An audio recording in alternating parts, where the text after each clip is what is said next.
സന്ദീപ് വാര്യർ മാധ്യമങ്ങളെ കാണുന്നു. തത്സമയ സംപ്രേഷണം. വിശ്വ ഹിന്ദു പരിഷത്തിന്റെ ജില്ലാ ഭാരവാഹി എന്ന് പറയുന്നയാൾ നേരത്തെ ചിറ്റൂരിലെ BJPയുടെ മണ്ഡലം ജനറൽ സെക്രട്ടറി ആയിരുന്നു. ബജ്രംഗ് ദളിന്റെ ഭാരവാഹി എന്ന് പറയുന്ന ആള് അവിടുത്തെ പഞ്ചായത്തിന്റെ OBC മോർച്ചയുടെ പഞ്ചായത്ത് കമ്മിറ്റി പ്രസിഡന്റ് ആയിരുന്നു. അപ്പൊ BJPയുടെ ഭാരവാഹികളായിരുന്ന BJPയുടെ സജീവ പ്രവർത്തകരായ ആളുകൾ തന്നെയാണ് ഈ അക്രമത്തിന് പിന്നിൽ പ്രവർത്തിച്ചിട്ടുള്ളത്. മാത്രമല്ല, ഈ രണ്ടുപേരും കഴിഞ്ഞ പാലക്കാട് നിയമസഭാ ഉപതെരഞ്ഞെടുപ്പിൽ അവിടുത്തെ BJP സ്ഥാനാർത്ഥി C കൃഷ്ണകുമാറിന് വേണ്ടി പ്രവർത്തിച്ചിട്ടുള്ള ആളുകളാണ്. അവർക്ക് അവിടെ സാമുദായിക സംഘടനാ നേതാക്കന്മാരുമായി സംസാരിക്കാനും വോട്ട് ഏകോപിപ്പിക്കാനുമുള്ള ചുമതല ഇതിന്റെ ഭാഗമായി നൽകിയിരുന്ന ആളുകളാണ് ഈ അറസ്റ്റ് ചെയ്യപ്പെട്ട 3 പേരിൽ 2 പേർ, അനിൽകുമാറും സുശാസനും.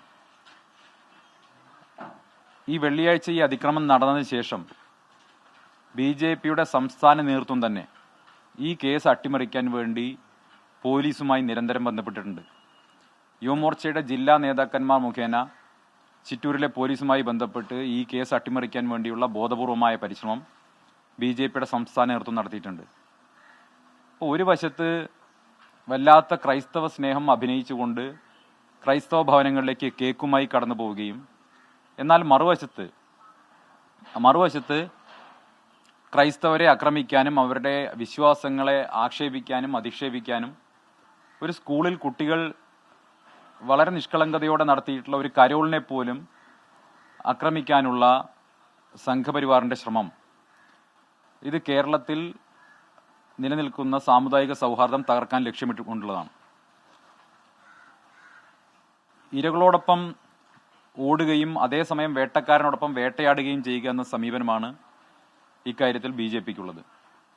ഈ നിമിഷം വരെ BJPയുടെ സംസ്ഥാന പ്രസിഡന്റ് ഈ അതിക്രമത്തെ തള്ളിപ്പറഞ്ഞിട്ടില്ല. അത് സൂചിപ്പിക്കുന്നത് തന്നെ BJPക്ക് ഇക്കാര്യത്തിൽ നേരിട്ട് ബന്ധമുണ്ട് എന്നുള്ളതാണ്. ഈ ആക്രമിച്ച അക്രമത്തിന് നേതൃത്വം നൽകിയ പ്രതികളിൽ 2 പേരും BJPയുടെ മുൻ ഭാരവാഹികളും സജീവ പ്രവർത്തകരുമാണ്. 3-ൽ 2 പേരും. അതുകൊണ്ട് തന്നെ ഈ കേസ് അട്ടിമറിക്കാൻ വേണ്ടിയുള്ള ശ്രമം BJPയുടെ നേതൃത്വം നടത്തിയിട്ടുണ്ട്. ഇവർ ഈ തെരഞ്ഞെടുപ്പുമായി ബന്ധപ്പെട്ട ചുമതലകളിൽ ഉണ്ടായിരുന്ന ആളുകളാണ്. പാലക്കാട്ടെ സ്ഥാനാർത്ഥി C കൃഷ്ണകുമാറുമായി വളരെ അടുപ്പമുള്ള ആളുകളാണ് ഈ ഇപ്പോൾ അറസ്റ്റ് ചെയ്യപ്പെട്ടിട്ടുള്ള 2 പേരും.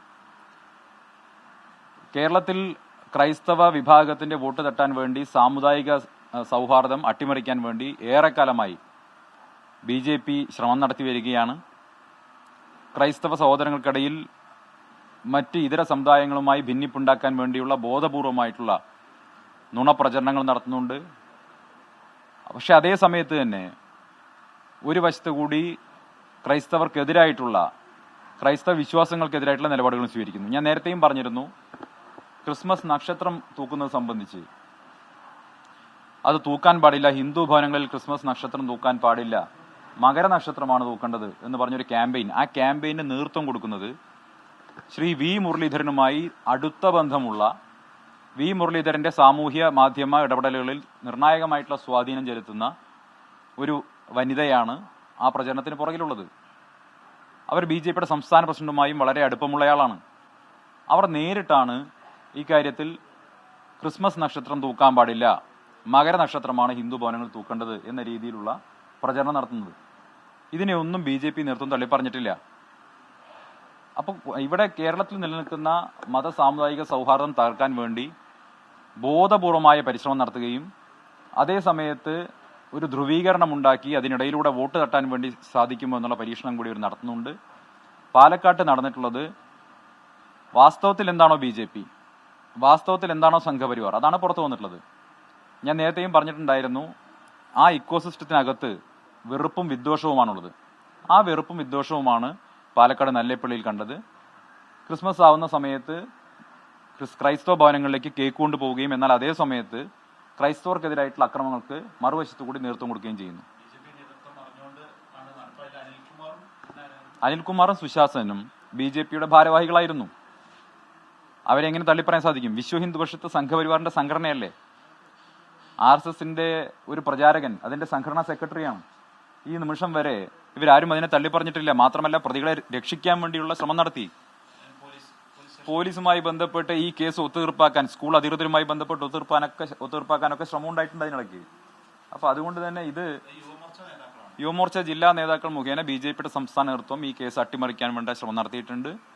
പോലീസുമായി സംസാരിച്ചിട്ടുണ്ട്, സ്കൂളിലെ അധികാരികളുമായി സംസാരിച്ചിട്ടുണ്ട്. കാരണം BJPയുടെ ഭാരവാഹികളായിട്ടുള്ള ആളുകൾ ഈ ഉപതെരഞ്ഞെടുപ്പിൽ വരെ BJP സ്ഥാനാർത്ഥിക്ക് വേണ്ടി പ്രവർത്തിച്ച ആളുകളാണ് ഈ കേസിൽ അറസ്റ്റ് ചെയ്യപ്പെട്ടിട്ടുള്ളത്.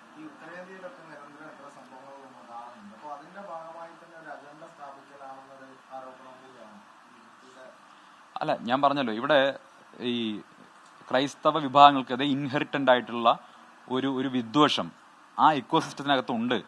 അതാണ് പുറത്തേക്ക് വന്നത്. എത്ര വാരി പൊത്തി ഒളിച്ചാലും ഉള്ളിലുള്ള ക്രൈസ്തവ വിരുദ്ധത ഇവരുടെ പുറത്തേക്ക് വരികയാണ്, അല്ലെങ്കിൽ ന്യൂനപക്ഷ വിരുദ്ധത പുറത്തേക്ക് വരികയാണ്. മറിച്ചുള്ള ക്രൈസ്തവ സ്നേഹത്തിന്റെ അഭിനയം, അതൊക്കെ വെറും അഭിനയം മാത്രമാണ്. യഥാർത്ഥ BJP എന്താണ്, BJPയുടെ നിലപാട് എന്താണെന്നുള്ളത് നല്ലേപ്പള്ളി കാണിച്ചു തരുന്നുണ്ട്.